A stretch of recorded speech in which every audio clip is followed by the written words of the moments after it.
Mother's Day, it's right around the corner. Today, I'm bringing to you a DIY gift that makes for the perfect gift to give that special somebody for this Mother's Day. You'll want to stay tuned.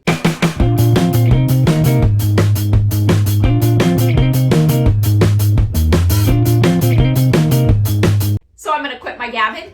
Let's jump into it and let's do some budget-friendly DIYing. So let's get to it. Who is today's KB Creations crafter of the day? You'll want to stick around to the end of the video to see if it's your creation that's being featured in today's video. For today's DIY tile, you're going to need some plaster of Paris, and you can find this 4-pound carton at Walmart for about $6. This carton's going to make 3 tiles. So really, that's about $2 a tile. To mix this plaster of Paris, you're going to do 2 parts of plaster to 1 part water, which would be 2 cups of plaster to 1 cup of water. But for these tiles, because I like them on the thicker side, I know I'm being confusing. I'm going to go with 4 cups of plaster to 2 cups of cold water. Now, when mixing this, you are going to want to use cold water, not warm water. Ask me why. I don't know. I'm sure somebody out there knows. I just go according to the directions. And yeah, it says to use cold water.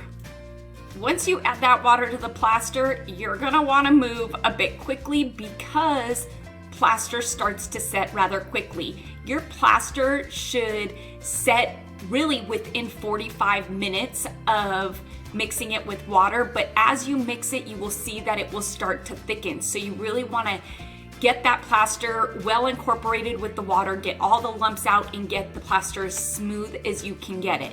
There is no special mold needed for this tile. All you're gonna need is one of these plastic containers from Dollar Tree that has this lid on it. We don't need the lid. We just need the container itself. It's the perfect size and shape for this tile. You're also gonna need some vegetable oil. This is perfect for just putting on a paper towel and lining your container with it, because we don't want the plaster to stick to it. We want that plaster to slip right out of this container when it's good and dry. Once you've lined it with oil, you're gonna go ahead and just add that plaster of Paris to this container, and you will see that it is already starting to thicken up. So like I said, you do wanna try and move a bit on the quicker side to get this into your mold. Once you've got that plaster in your container, you are going to gently want to tap your container on a hard surface, and that is going to bring all the air bubbles up to the surface, which is going to give you a stronger tile. If you leave those air bubbles in your tile, it's going to compromise the integrity of it, meaning that it could make it a weaker tile and it could break. And we don't want that. We're putting some effort into this, and we're probably gonna gift this to somebody, so we want it to be as strong as it can be. Why not? I find that using my spatula to kind of pop some of those bubbles once they come to the top, it helps. And again, to smooth out the plaster, if you just give your container a good shake, it's going to smooth it out. I'm gonna let this sit for about 15 minutes because in 15 minutes, we're gonna add some of these paper flowers that I found at Michael's to the plaster. We want the plaster just to set a bit and thicken up a bit, so when we put our flowers in it, they don't sink in too deep. We want these flowers just to be in that plaster enough to give it dimension and for them to stick in there. We want these flowers to be built into the tile itself. I feel like that is what adds so much personality to this. Now that my flowers are added, I'm gonna let this sit overnight so this plaster really cures and hardens before I move on to painting it. Through the magic of video, look at that, it's overnight, our plaster is dry, and you can see that it easily pulls away from the container. So just by flipping it over, giving it a light press, it'll pop right out of the container, and look at that, we've got a tile. This tile, I don't want to go the route of painting it. I want it to have that weathered, aged leather look. So to do that, I'm going to use some of this Minwax wood finish stain. Yeah, that's right, wood stain in the color of Early American. Now, if Early American isn't the color for you, look at all these amazing colors that Minwax has that you can choose from. So just taking a paintbrush, I'm just going to go ahead and apply the Minwax wood stain to our plaster tile. You know me, I never use things for their intended use. I like to think out of the box, and by doing that, you can use something as simple as a wood stain to get a look or a texture that you otherwise couldn't get using paint. And so I absolutely love this color of Minwax. This early American stain is gonna go perfect with these flowers, and it is gonna give me that weathered, aged leather look that I'm going for. And you'll see that it quickly absorbs into the plaster and it dries rather quickly. There is no residue and there is no smell after, I would say, about a day. Look at how amazing that looks. I love the look and the texture of this. These flowers need some stems, so to do that, I'm gonna use this jute cord that I got in this 2-pound bundle from Walmart for about $3. The stems for these flowers is one of those instances where I thought I was gonna go one way, and when I started doing it, I ended up not liking it, and so I ended up going the route of using this cord. So if you go the route of using this cord, you can put the cord in the plaster the same time that you put the flowers, then in turn not needing to use the hot glue. But because it was, I guess, an afterthought, hot glue's gonna work for this and it's gonna get the job done. I wanted to add some color to the stems, so to do that, I'm gonna use some of Waverly's chalk paint in the color of Fern. If I'm gonna paint burlap, you better believe I'm gonna paint twine or cord as well. This green is perfect. It brings out the leaves from the flowers and adds just a bit more pop of color to this tile that I was looking to add. As great as this is looking already, it's missing something.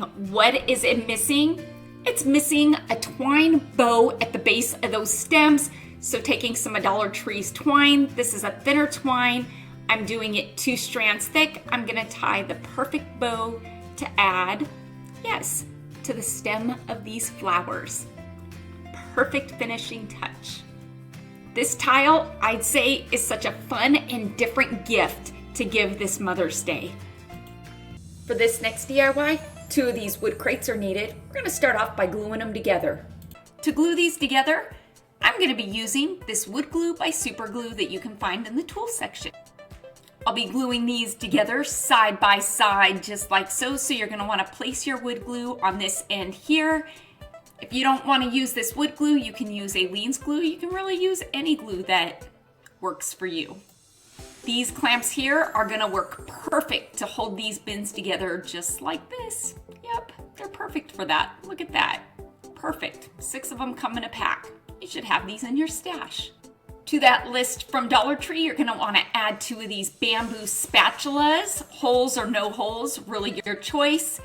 I'm gonna use some hot glue to adhere these onto the inside of the bins, and it's best if you put this end into the bin.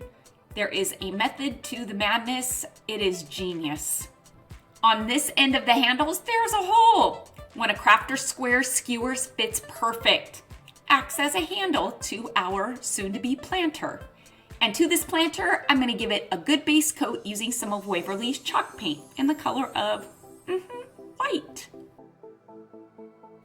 Once this base coat, or first coat, is dry, I'm gonna go in with a second coat. While this second coat is good and wet, I'm gonna take, you guessed it, some of Waverly's antique wax. This wouldn't be one of my farmhouse DIYs without this stuff, right? I've gotta incorporate it. And I'm gonna apply it using a dry brush stroke through the wet paint, the wet white paint, Waverly's white paint. And this is gonna give it a nice clouded, soft look. And this is the look I'm going for, kind of that weathered wood look, only it's not gonna be weathered, it's gonna look new. But I love the look of adding this with the white. It is such a fun color scheme. It's spring, so everything should be bright and vibrant right now. And that's what this is gonna be.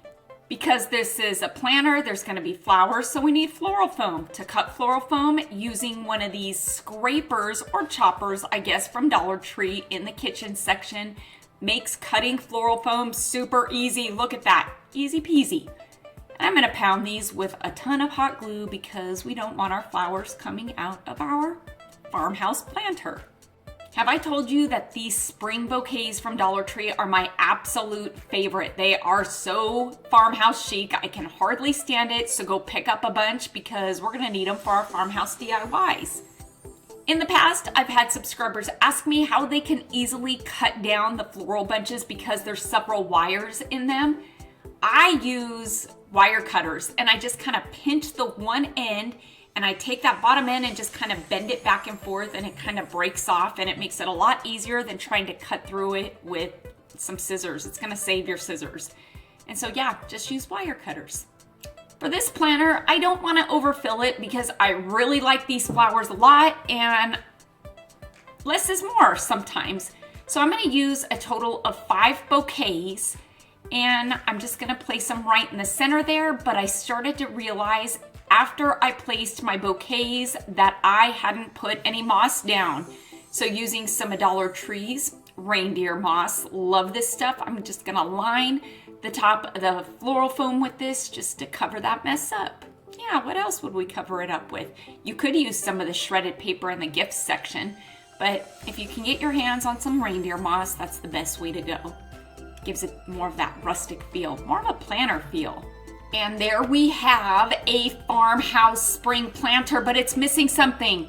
I'm gonna take some purple twine. Of course I have purple twine. I have twine in every color.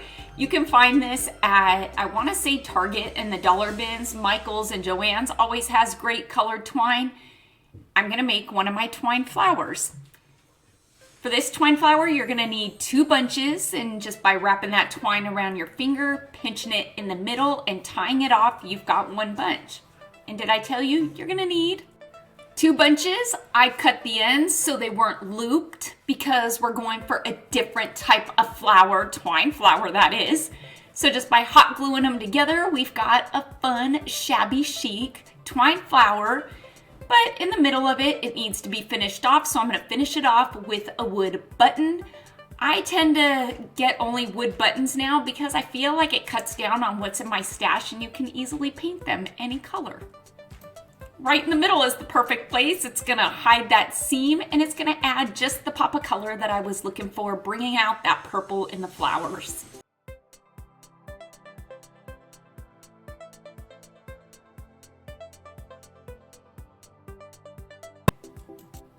For this next TikTok DIY, you're gonna need 8 of these stretch canvases. 6x8 I found is the best size to use if you're using a 4x6 picture.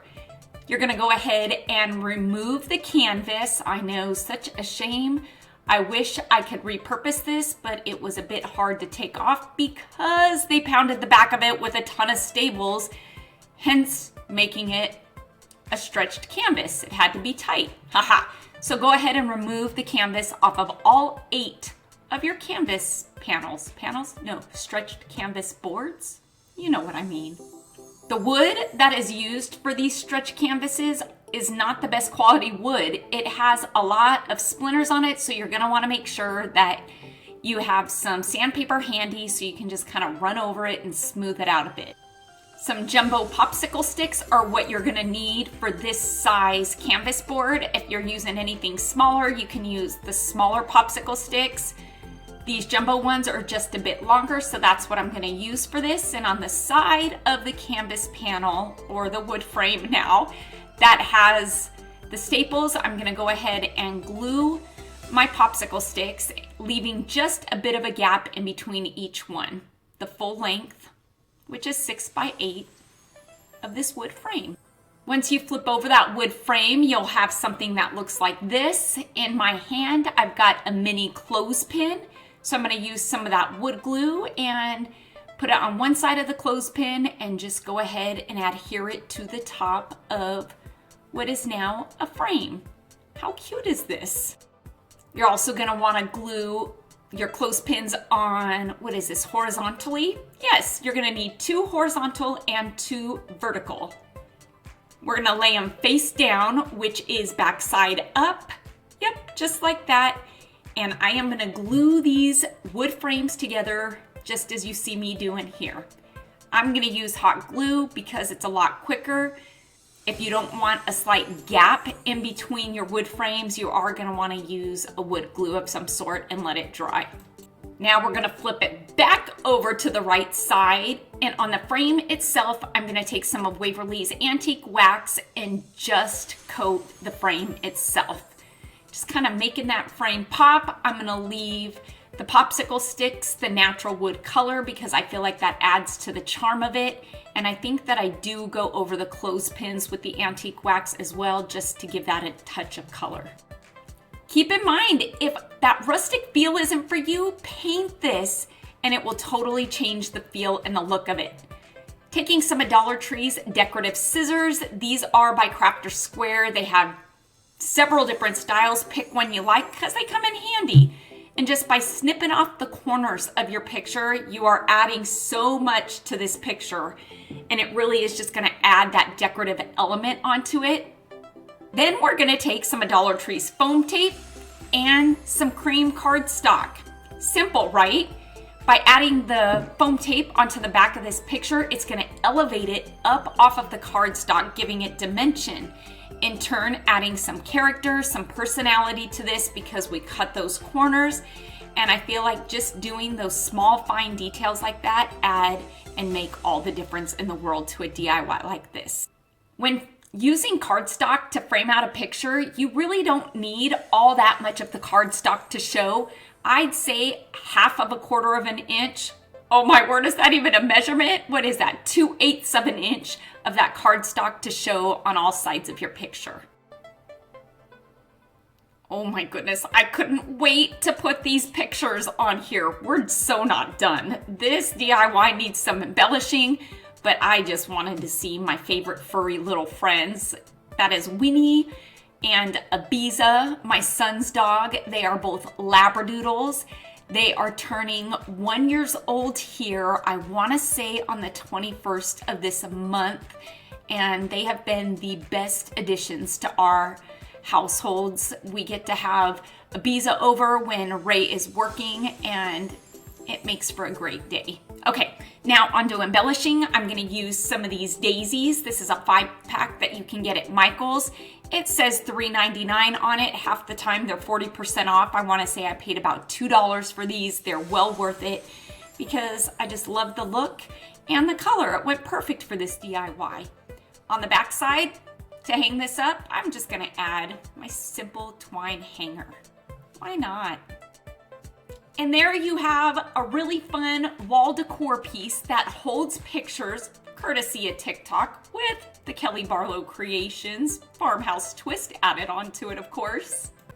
How many wood pen holders do you need? Well, that's going to be dependent on the person doing this DIY, and you'll see what I mean by that a bit later. You're going to need some wood glue for this DIY. The wood glue I'm using is this wood glue by Super Glue. You can find this in the tool section, not the crafting section.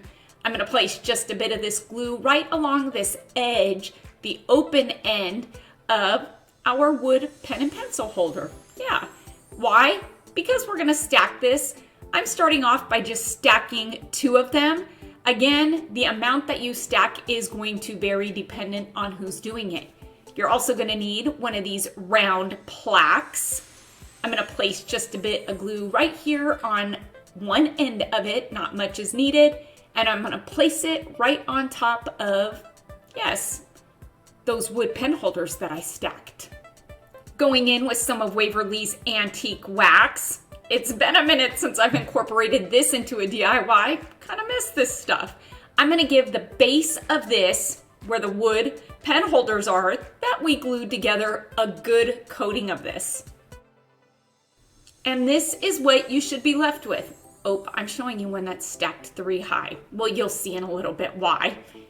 For the top part, I'm going to go in with some of Craft Smart's Natural Beige and add just a bit of Craft Smart's Vanilla to lighten up that natural beige just a bit. Once I've got the color that I'm happy with, I'm going to go ahead and give this round plaque, which is going to be a head, a good coating of this, a good couple coats of this. To this head, I thought I'd add some hair, some twine hair that is. I'm going to use a thicker twine, which is a craft cord, This is one that you can find at Walmart in a 2-pound bundle for about $3 or $4.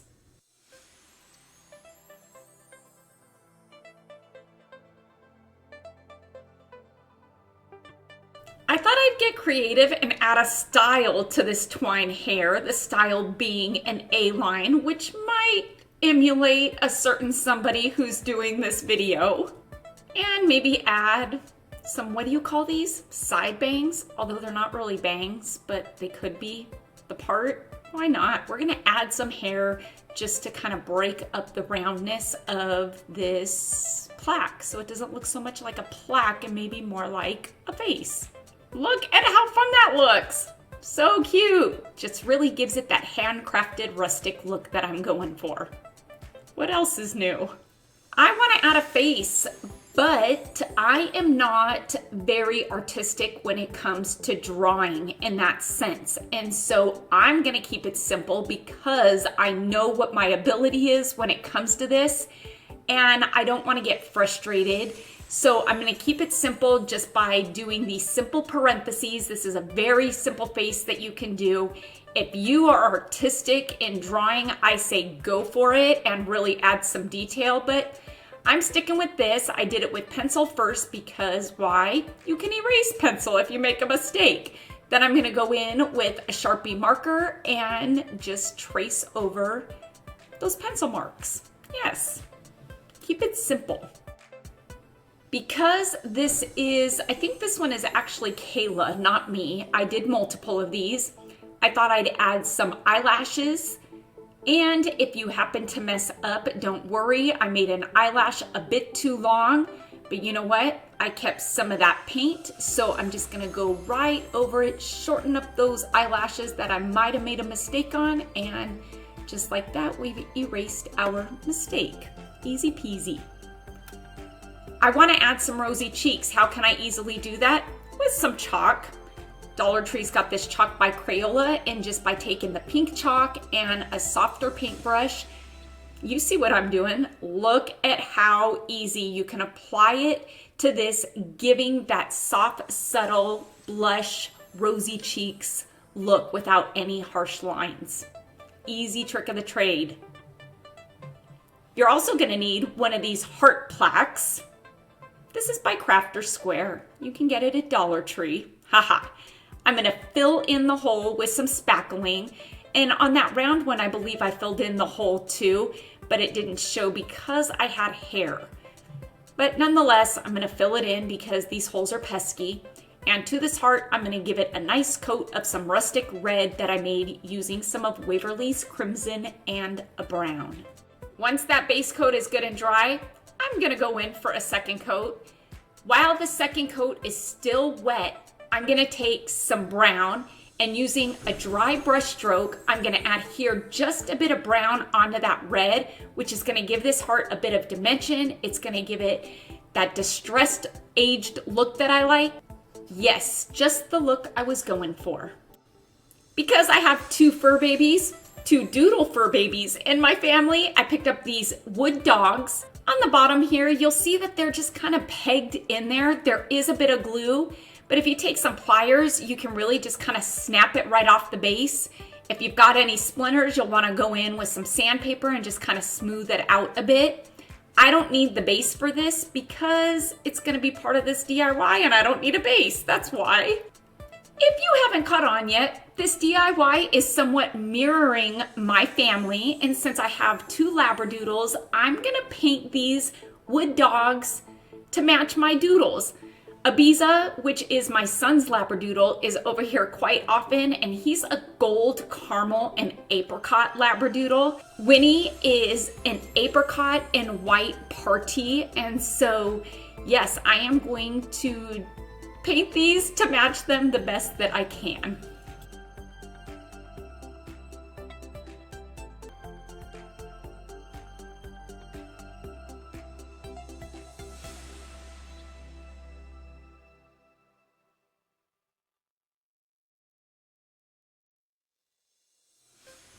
And again, because I personally am not comfortable with going into a lot of detail, I'm going to keep it simple for the doggies as well and just give them a simple eye and a cute little nose. last minute addition here, you're gonna need 3 of these alphabet blocks. And to cover up the alphabet, I'm gonna use this brown by Hello Hobby. And I'm gonna give these a good coating of that brown just to cover up the alphabet.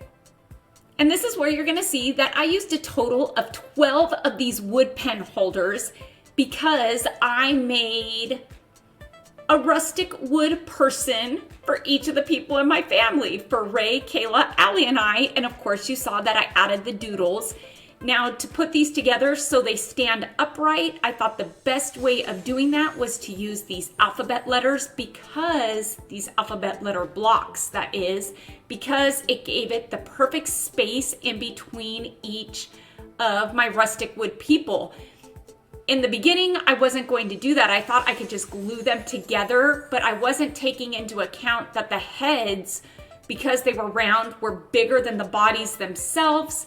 And so because I wanted them all to have even spacing, I thought that this was the best way to do it. And this is going to help keep them stable. And so you can see that I glued a block in between each of the people, and each of the people are different heights based on age.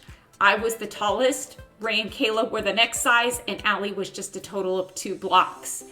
I ended up taking the middle block out because I had put it down at the bottom when I realized I needed to put it in the middle because there's going to be a heart in the middle, and that way it would hide the block itself.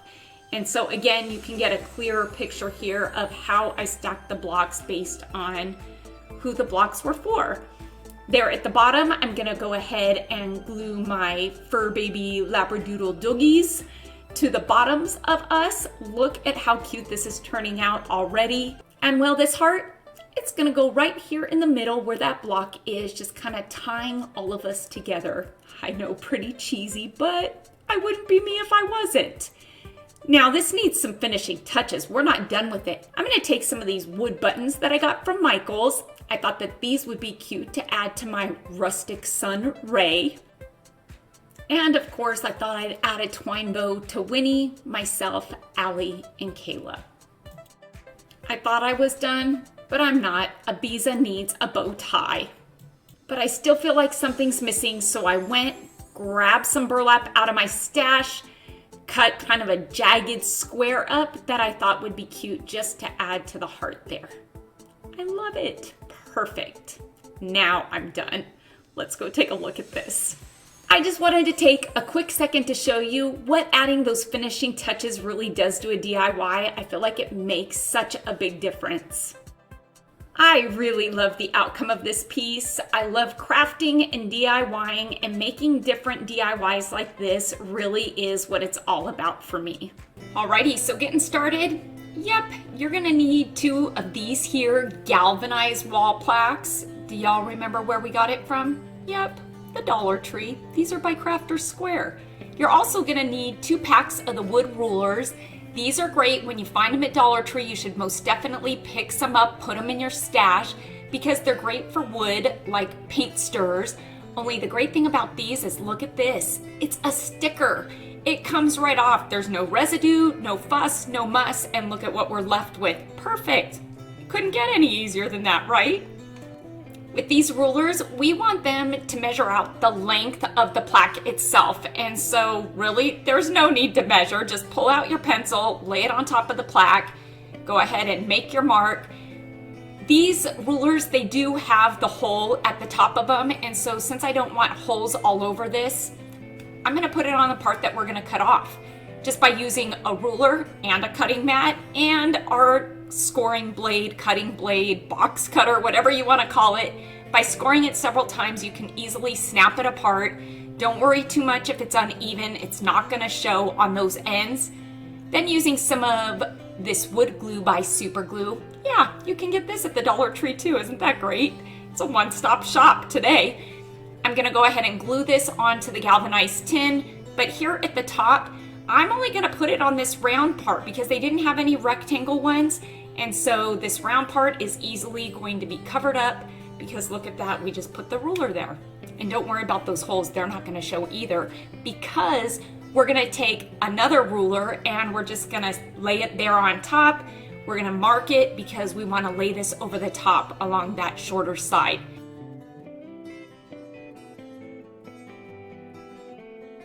Now, because I only had 2 rulers left, I wanted to utilize as much of the ruler as I could, and so guess what I'm gonna use? Yep, we are turning to the almighty spackling to fill these holes. Nobody will be none the wiser that they were once there just by filling them up.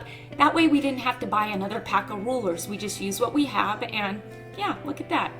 Easy peasy, lemon squeezy. From the Dollar Tree, you're also gonna need a couple of these picket fence pallets. That's what I'm gonna call them. They've got the twine at the top. We're not removing that twine. I'm gonna place some glue on the sides here, the long sides, and I'm gonna do that. Did I say sides? Yeah, sides, meaning plural, so both sides. Place some of this wood glue, and I am going to stand it up, and this is going to be the short side of what is soon to be a farmhouse planter box. Isn't that awesome? I didn't want to do the short sides with rulers. I wanted to add some character to it, make it kind of an original piece. And when I saw these and that they were the same height as those galvanized wall plaques, I thought this is going to be perfect. This is going to be fun.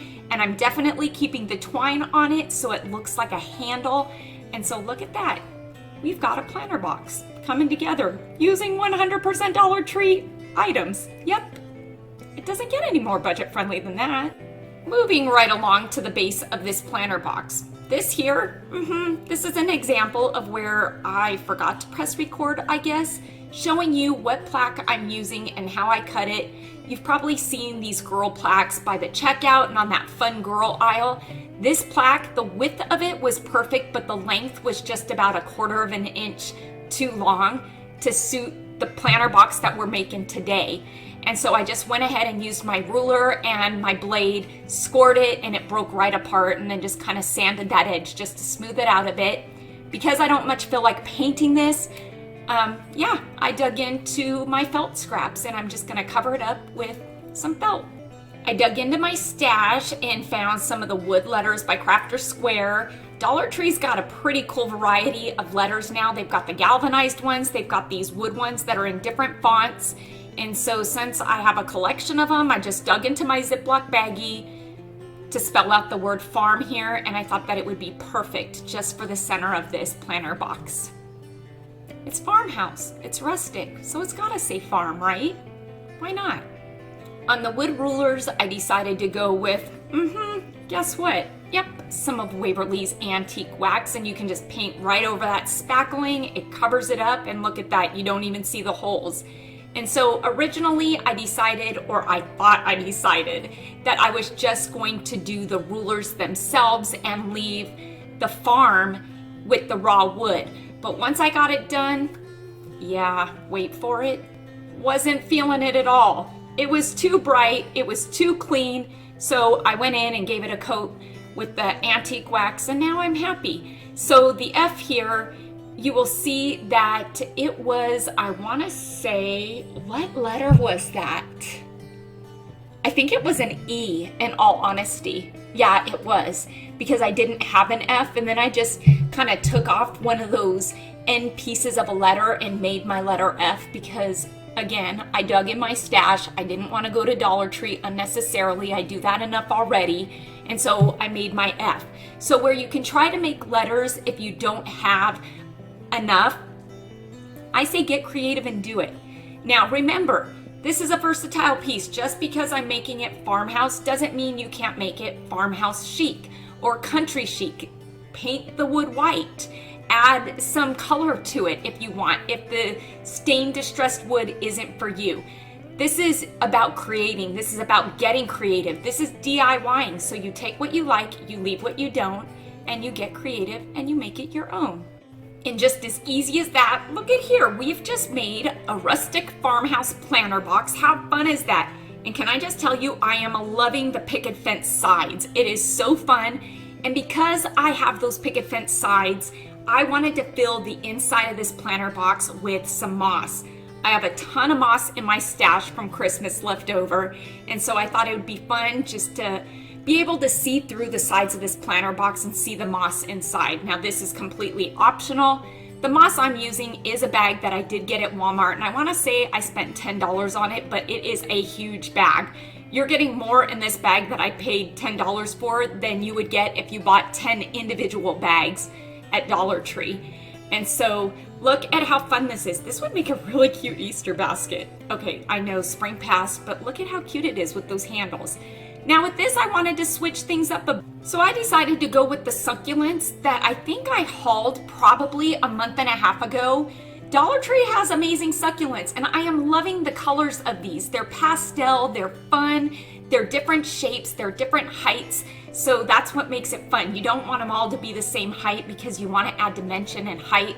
And so I think that these are perfect, they're fun. I'm not gonna add foam to this because if I wanna switch them out, I don't wanna have to worry about the foam going bad. I think that it's just gonna work just fine using the moss, and I think that this is such a fun piece, inexpensive, and oh my goodness, I think I am in love and obsessed with succulents now.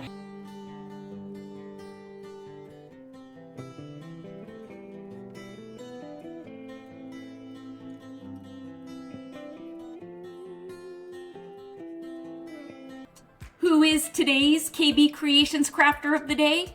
It's going out to Mary, who's bringing to us her recreation of my DIY clothespin mirror. Mary, thank you so much for sharing your recreation with us today.